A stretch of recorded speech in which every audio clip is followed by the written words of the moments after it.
Okay, today we are going to finish up with our oil pastels, tracing all of those pencil lines that we drew for our cityscape. Hopefully you added some white in your sky, and we're going to use watercolor paints to paint these today. With watercolor paint, you just tickle the paint. You really need to add the water to make it work, and when you paint over the white, you can see it sort of kind of comes through because the water doesn't stick to it. So if you colored in anything, you're not going to be able to paint those. Sometimes I just use water. If I want it to be sort of a light gray, I'll just add the water and spread it out like that. Now if I notice that my brush is getting dried out because I can't use it anymore, I'll add a little bit more water, tickle my paint, and continue to paint with my brush.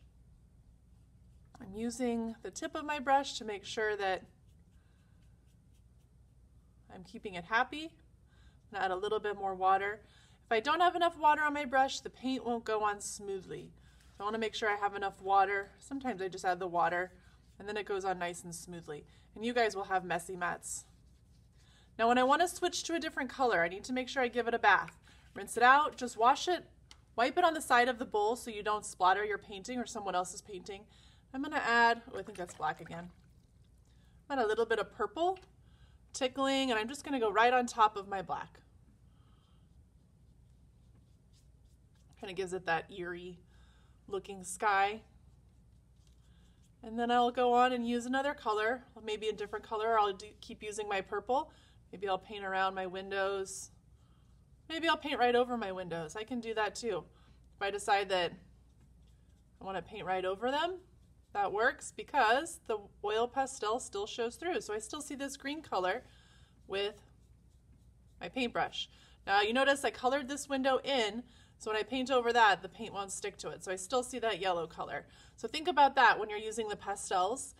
If you want to make sure that you don't have, if you want to have a window a certain color, just color that in with oil pastel. Now when I switch to a different color, rinse out my brush, and I think I'm going to switch to like a red. Tickling the paint, adding water to make it work, and then I'm just going to paint inside a couple of these windows. I'm just going on top of my purple that I already painted. That's a little bit easier than going around them, painting them in. Maybe I'll paint in my doors just red too. Okay, and we're going to paint the whole thing today. Hopefully you get everything finished today. When you're finished, raise your hand. I will come get your painting from you, and you can wash your hands and read a book.